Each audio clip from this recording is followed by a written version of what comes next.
I'm Darren Morton. I'm Simon Matthews. This is Lift, the lifestyle medicine podcast where we dive into the science of health and well-being.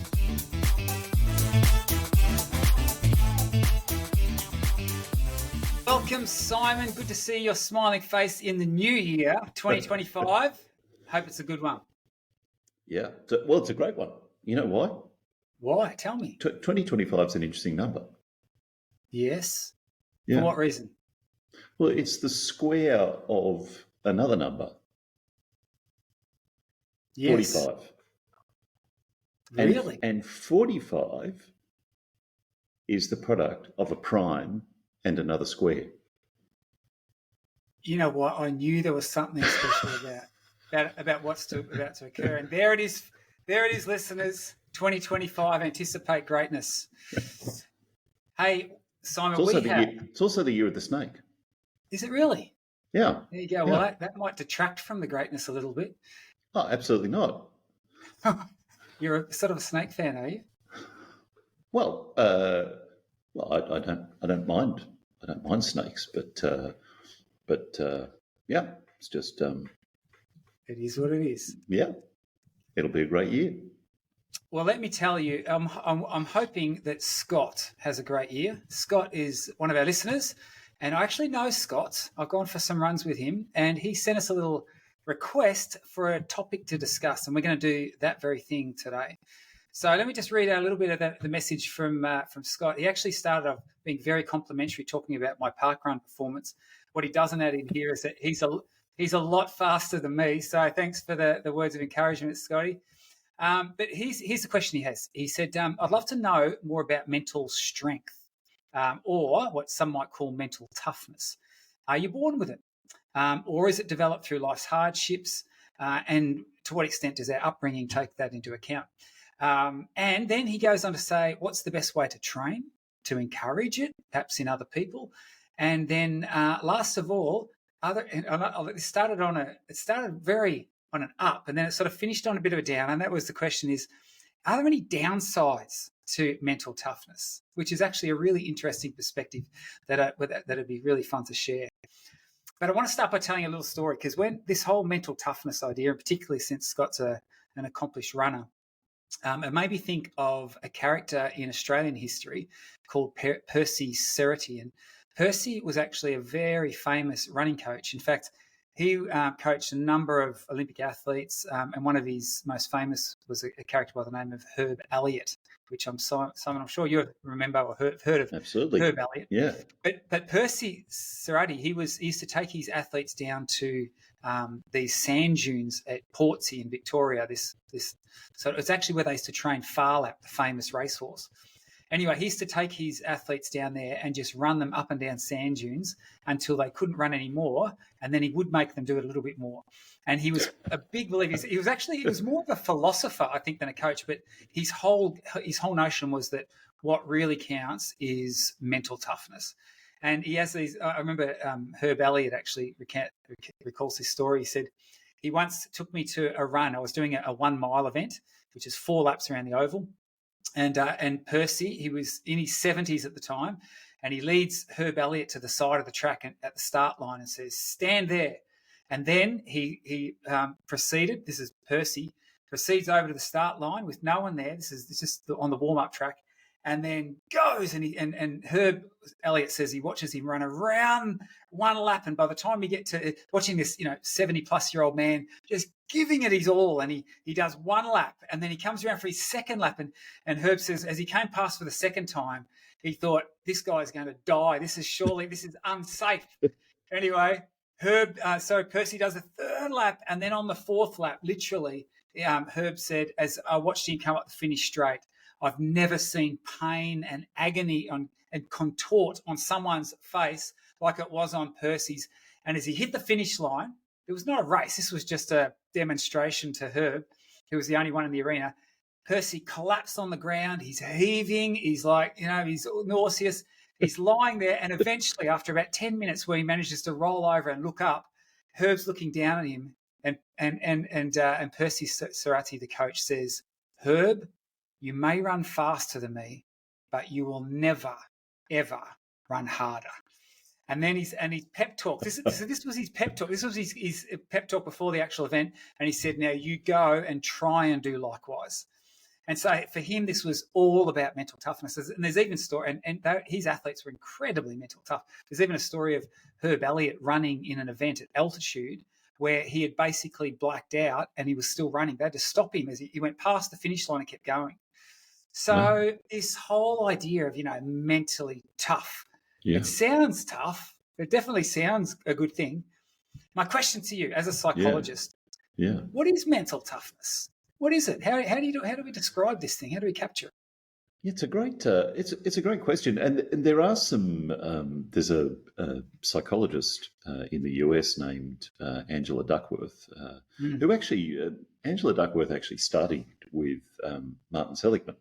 Yes, she's done a lot of research into an area that she calls grit, and I guess grit is a word that we all kind of we all kind of understand. And so in many ways, for me that's a neat shorthand way of thinking about what mental toughness is. It's like grit and stickability in the face of challenge, the ability to persevere, despite challenges, the capacity to keep going even when it gets super hard, and for that matter, even when it looks like you might not be successful, even when it looks like failure is looming before you. That's what we're talking about here, I think, and it's important to understand too that, I mean, the example you gave was running. It's very easy to think of that as simply a physical act. You push yourself physically to that point, but grit is about more than that. Grit is about what goes on up here, as well as what you might do with your muscles. Yeah.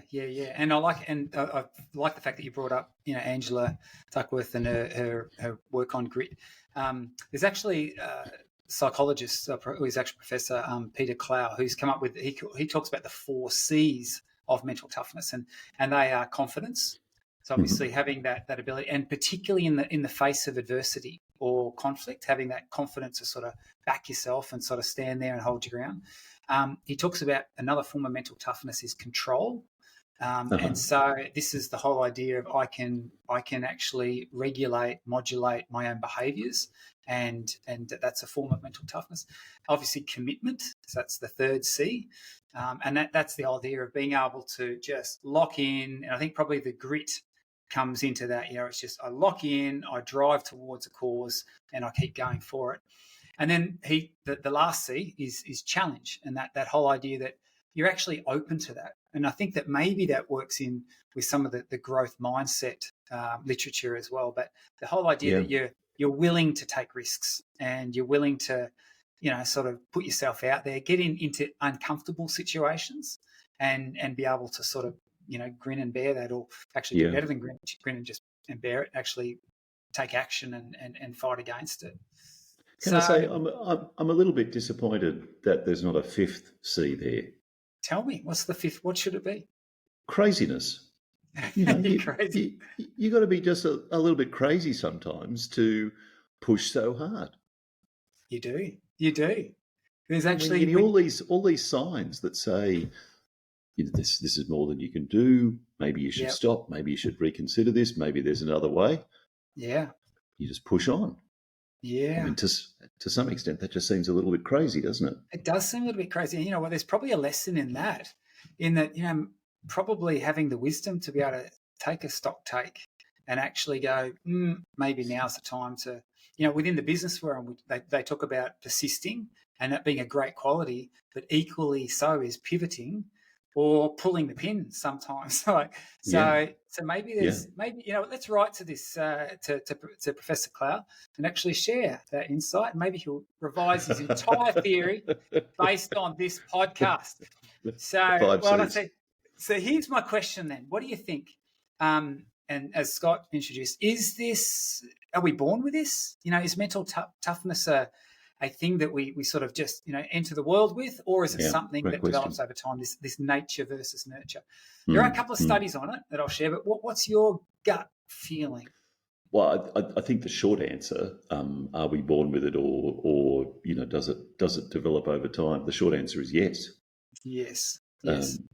All of the above, as is the case with most things. One of the fascinating things we understand about a lot of, if you like, the human condition, and I think we understand this more and more as we've delved more deeply, particularly into lifestyle medicine, is that what you're born with by no means defines or limits what you're capable of. So, for example, we know this with the happiness research of Sonia Lyubomirsky and others, that we all seem to have a happiness set point. And we also have an extraordinary capacity to modulate the day-to-day experiences of happiness we have, regardless of that set point. In the same way, we have genes that, if you like, have an influence on outcomes that we might experience. But there's also the role of epigenetics. Yes. The way in which activities like what we eat, what we do, how we sleep, how we connect with others, kind of quite literally switch on and switch off genes to do particular things. So absolutely, we're all born with, I guess, some level of grit, if you want to call it that, and we see this from a young age, I think, too. We can probably all think back to times in primary school or elementary school and recall kids we went to school with who just seemed to, be able to push and push and push. And, I think we also all have a capacity to develop that further and to choose to cultivate that capacity within ourselves and then apply it to the areas of our life that we need to apply it to. Yeah. One of the, obviously, a great study design for looking and elucidating this genetic contribution are studies of twins. And so that study's actually been done, University of Western Ontario, researchers from Canada. So they actually had about 400 sets of twins that had been raised in different locations, so separated at birth. And what they were able to do is to delineate between those that were identical twins and those that were non-identical, fraternal. And what they found is that of the identical twins that were raised separately in different environments, their level of mental toughness, and there's sort of some metrics you can use to capture that, were remarkably similar. So that was, but in the non-identical twins, not so. In fact, it was no more similar than you would find in the general population. So it certainly did hint at the idea that there's definitely a genetic contribution to it, just as you've indicated, there is for everything. And I love the fact that you actually brought up the idea of epigenetics, because I think I've actually watched, even in that sort of the happiness science space, often they start off by talking about, it's 50-50, nature versus nurture, it's 50-50. And then over time, it tends to migrate. My observation is increasingly towards nurture. And partly because that, within, as you said, within our genetic code, we can switch genes on and off. And it's those lifestyle, those behavioural aspects that either, turn the triggers or, so as I say, that the genetics loads the gun. It's these lifestyle behaviours that pull the trigger. So definitely a genetic contribution. And I agree with you. I remember knowing kids, and I still know kids and older people who just seem to have that innate grit. They're gritty, whereas others perhaps not so. Here's the question then: why do we prize it? Why, we talk about mental toughness, and Angela Duckworth in her book, she's written a book called Grit, and everyone goes, yeah, grit, let's grow grit. Why do we want to do that? Why do we want to get gritty? Well, I think the answer to that is actually surprisingly straightforward, and I think it's because we see it as a worthwhile human value. If you think about character strengths like bravery and the pursuit of truth and justice and all of those things, things that and I'm talking about the character strengths that most recently, or perhaps more recently, Seligman and Peterson articulated. They certainly didn't define those for the first time, and we can go all the way back to the Greek philosophers to see articulations of those character strengths. But I think that grit is one of those things that we're almost pre-programmed as human beings to recognise and value. I like that. I actually have never thought of that, but I like that. When we see expressions of bravery, when we see people act bravely, we don't just walk past and go, we stop and go, oh, wow, When we see someone act with extraordinary personal integrity, or we see someone who has a capacity to perhaps capture and represent something about humanity through art. We pause and go, oh wow. Yeah.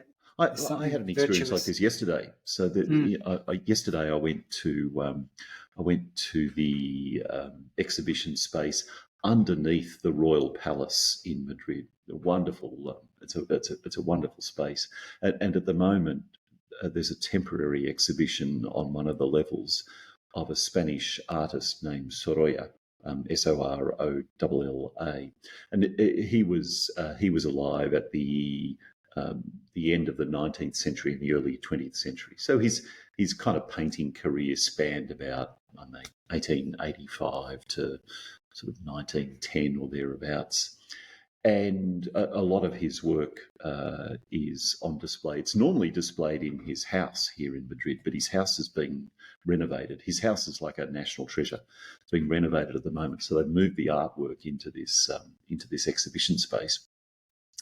And he was famous for capturing seascapes, portraits, and landscapes as well. His capacity to do that, I think, is breathtaking. And it's one of those human capacities that makes us stop and kind of say, wow. And I think grit falls into that category. It's a character strength. It's a human capacity that we're hardwired to recognise and admire. And maybe that's because if we want to be evolutionary about it, which is kind of useful at times, I think it probably confers a survival advantage as well. So it's something worth valuing. I like that. You know what? I actually hadn't ever thought about it in that context. There's something virtuous about it, because it is. We watch an athletic performance where someone is just struggling at the end, but they keep going. And it doesn't even have to be athletic endeavours. But there is something admirable about that calls us to pause. And maybe that's a great discussion for another time too. What is it about us that actually values those sorts of things? But for me, I think where my mind first went to is, why do we value this mental toughness? And that is because it tends to be associated with better outcomes in most instances. And there's a lot of evidence for this. For example, Malcolm Gladwell wrote that quite famous book Outliers, which is a great read. Yeah. And what I love about that is he really demonstrates is that it's actually that it's natural talent is quite common. What really makes the great are those that apply that natural talent and apply it religiously. In fact, he sort of argues that for someone to be world class at something, they probably have to have put about 10,000 hours of practice into that particular pursuit, regardless of how talented they were to start with. And so, and obviously to do that, you have to be pretty committed. You have to be welcoming challenge. You have to have all those, those C's going for you. So I like that. And and obviously Angela Duckworth's done a lot of research looking at the connection between grit. In the education sector, they have a great interest because it's linked to educational outcomes and improved performance and all the rest of it. So yeah, so there's there's that very strong performance aspect to those people that can be gritty. But I like that too. I do. What you said that there's something virtuous about it. There's something that makes us stop and admire it.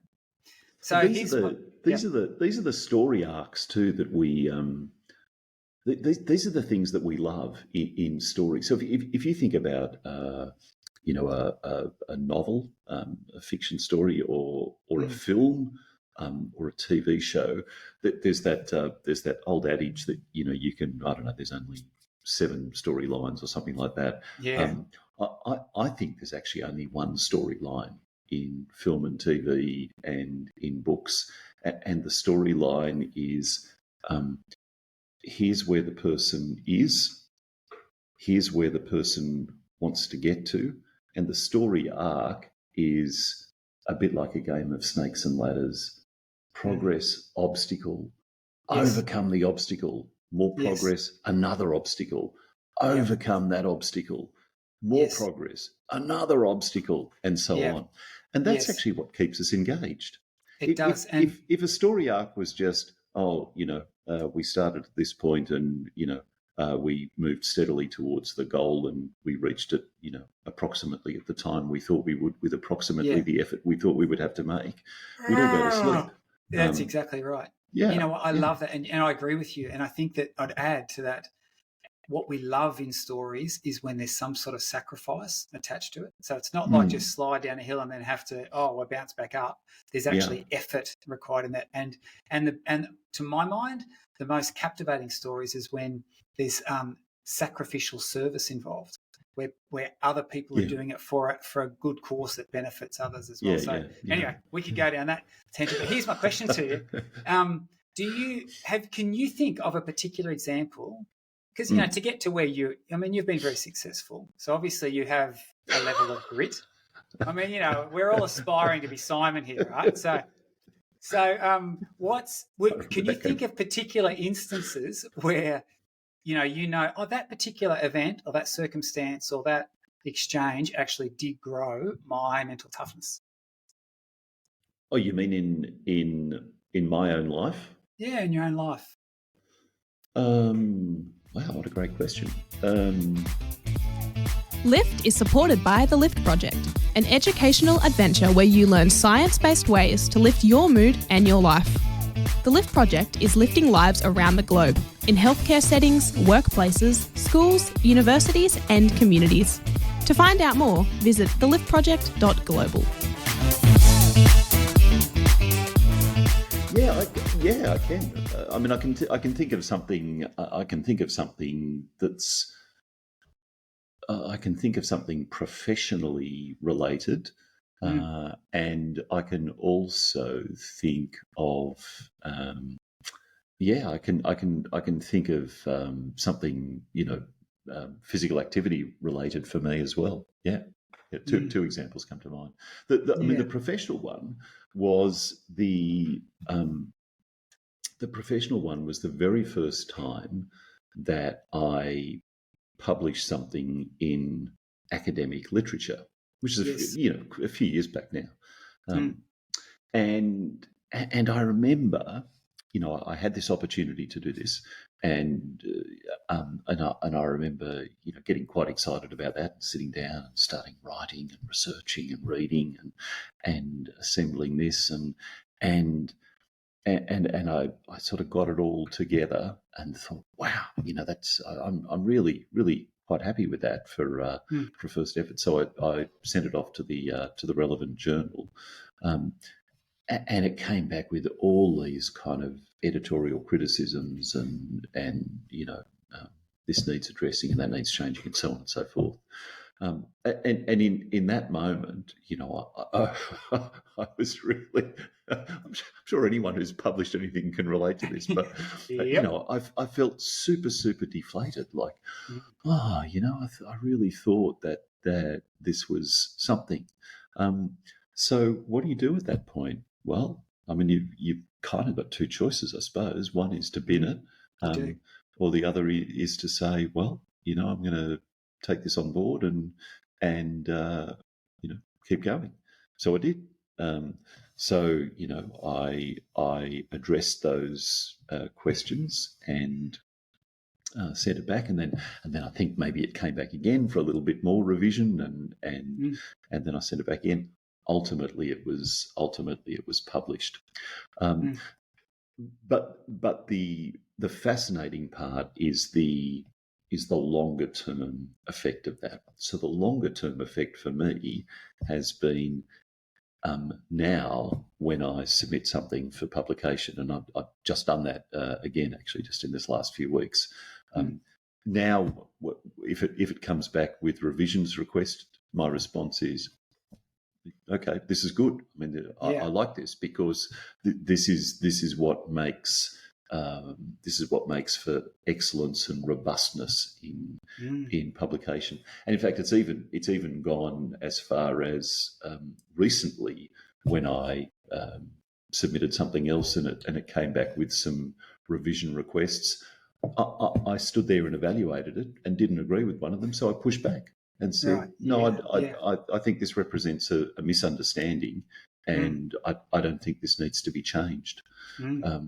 So that early experience for me, has helped me to cultivate if you like, a broader range of capacities that have enabled me to continue working in that area with more competence, with more nuance, and even with a more complex set of skills. Yeah. I like, if I had to pick one of my moments, I've got some physical endeavours, where I've done events and I had to dig very, very deep, and then you come away knowing that your character is developed because of that. But for me, it's actually academia's taught me that as well. And I think for me, the whole PhD experience was one of, wow, you feel like you're completely overwhelmed, and then when you get something published and you go through the rigor of that process, and you go, wow. And I think it's that confidence. Peter Clow talks about one of the C's as confidence, and that's part of mental toughness. It's not always just putting yourself out there in this crazy fashion, as you mentioned. It's actually having the confidence to step up because, I've been here before, and I know how this goes, and therefore I have the skill set to I remember having a student one time. We wrote a paper together. We got the reviewers' comments back, and I'm looking at it, and the lens I was viewing it through, because I've been through this, many times before, was like, okay. I turned around, and literally the student was almost rocking in the fetal position on the floor, sucking their thumbs, because it was like completely debilitating and overwhelming. But then you get to the point where you actually will push back. So it's trainable. I know in myself, and I've seen it in others. I've seen it in my kids, particularly my youngest kid. And interesting enough, he's probably the one that's had to work the hardest towards the things that he's achieved. And he's done very, very well. But he just learned that, hey, because he hasn't been perhaps quite as natural at some of the activities as some other kids. But it's been very fascinating to watch him as he's grown, that he now understands that, if you want to make something happen, well, you get in, you do the work, you do the time, you get gritty, you push back against resistance and that momentum of wanting to collapse into a heap, and you keep going, and it does some great things. So with that in mind, what's some tips? How do we grow mental toughness? Great question, and I think that the first and most obvious response to that is accept the challenges. So grit, the development of grit is not a cognitive or an intellectual exercise. You can't simply decide that you're going to be grittier. You've actually got to sort of in a sense get into the crucible and be melted down. I think in order to develop grit, you've got to step into the metaphorical fire and step out the other side of it to develop grit. So the first part of development, I think, is being prepared to accept those challenges and face them and continue to move forward. We might say one more thing about before we finish up too about are there any dangers to this, because that's a that's that's an interesting question too. But I think that's the first part. Accept the challenge. The second part is to discipline your thinking, and by that I mean developing and cultivating a mindset that sees failure simply as an opportunity to learn something new and keep moving forward. We sometimes see failure as a terminal point. I tried that and it failed, rather than I tried that and I failed, and I modified what I was doing, and that opened up another doorway. Definitely. I think part of it is having a flexible, some flexibility in thinking, so that we can dynamically modify what it is we're aiming to do, and recognise that it doesn't all need to be done at once, and doesn't even need to be done necessarily in the time frame that we originally planned. Grit. I don't think grit is, if you decide you're going to run a marathon, and you get to the 35 kilometre mark and collapse on the ground. I don't think grit is necessarily going the last 7 kilometres on your hands and knees. Grit at that time may be deciding that the best thing to do is pull out right now and keep training, and then try again for another marathon the next month or the next year. Yes. Reframing that time frame. Yeah, exactly right, and having a flexibility of thinking about that. Yeah. So like a lot of these things, I think there's lots of pathways to developing grit, and lots of things that are required. But there's some that I think are important. One thing, a word you used then, the idea of accepting, the challenge almost. And I wonder, often we want mental toughness for other people. Like, how do I grow it in my kids or whatever? And actually, I come back to Angela Duckworth, her definition of grit. She says grit is passion and perseverance for a very long-term goal. Yeah. And that word passion is interesting to me, because you know what? We're all passionate about different things. And we can actually sometimes find ourselves wanting others to be passionate about the same things we're not passionate about. Yeah. And, it's really hard if someone imposes their passions and wants on me, for me to be gritty about that. Like right. And I've actually seen instances of this happen before, and it's a beautiful thing to witness, where someone, we talk about that they're unmotivated, or they're not that sort of mentally tough, or they might be floating along, but then all of a sudden they find their thing. They find that thing that they're passionate about, and all of a sudden that enthusiasm, comes for it, and they can actually turn into quite different people, at least in that particular domain of their life. So that's a good thing to observe. And I look, this gets to the fundamental notion, I think, of autonomy and choice. And we see this in health behaviour change, of course. And it's articulated really nicely in the trans-theoretical model of change, where we have this notion of what's called pre-contemplation. In other words, the person hasn't even started considering the possibility of doing something differently, mostly because it has no importance to them. It's just not part of their world or part of their thinking. So trying to make someone gritty about something for which they have no passion is doomed to failure. Clearly, the person has got to desire this at some level themselves as well for us to be successful there. Absolutely. Absolutely. All right, let's wrap this up. I've got one last question for you, Simon. Yeah. Are there, And if so, what are they? The downsides of mental toughness. We all go, yes, mental toughness. I want that. I want to be gritty, but are there some downsides to it? Well, I think there can be, in the same way as there can be for anything in life. Can you just take us back to the P's that you mentioned before?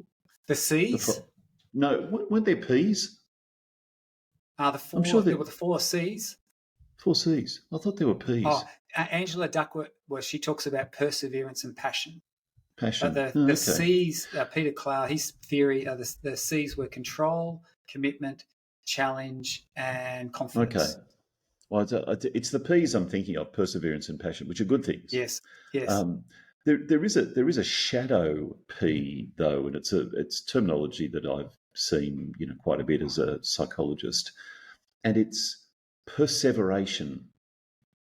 And it's like the shadow side of perseverance. Yeah, perseverance we consider to be a sort of an honourable pursuit. When we persevere, that's good. Perseverating is metaphorically beating your head against a wall. Perseveration is this insistence on doing something, even when all the signs say you really should stop here. You really should reconsider this.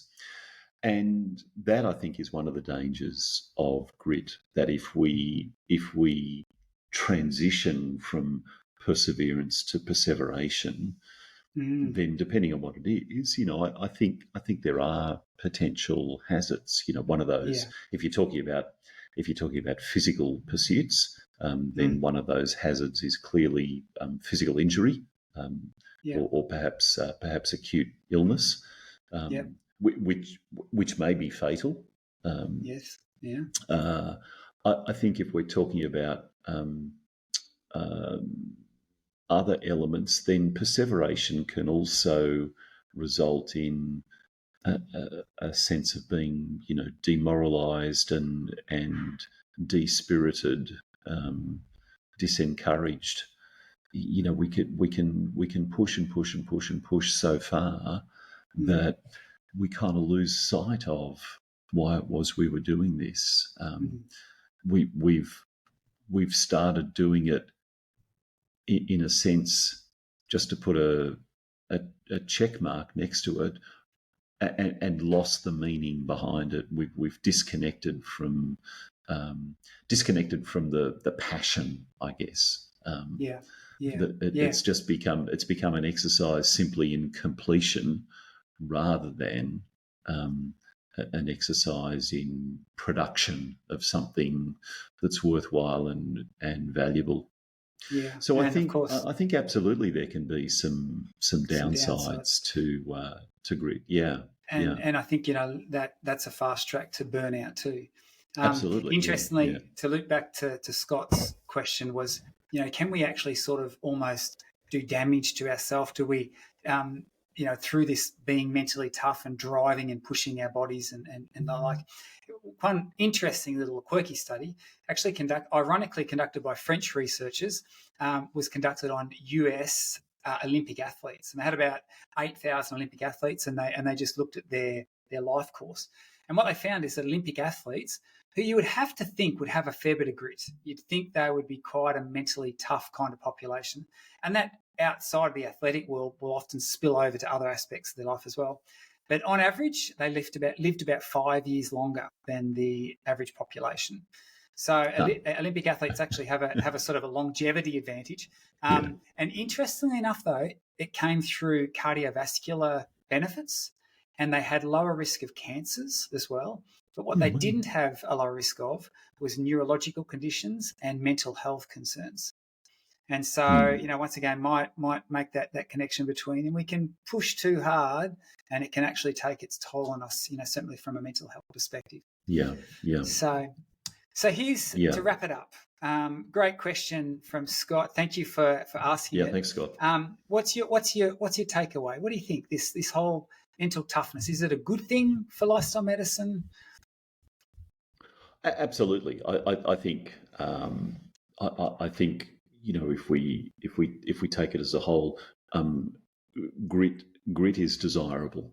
We look at it and it does something to us. We admire it. We admire people who push on in the face of adversity, and we admire it in ourselves, and we feel good about the outcome when we get to the other side of that adversity. We feel good about having got there. So it's absolutely a desirable thing. It's trainable. Yes, it's built into all of us to some degree, which of course varies from person to person. And yes, it's trainable. We can all develop it in ourselves. And it's one of the elements that I think can supercharge our efforts to develop ourselves as human beings, and to develop our daily habits and routines for vitality and longevity. In my mind right now are clients that I've had over the years who, for example, were morbidly obese and continued along that pathway of becoming healthier despite so many challenges and difficulties that they encountered. So in the field of lifestyle medicine, whether it's a behavioural change to lose weight or change body composition or improve social networks and social connections or whatever it might be, I think developing as an underlying resource the capacity for grit is a part of that picture. Yeah. And, I love the words of Stephen Covey, the works of Stephen Covey. And he has this great little saying.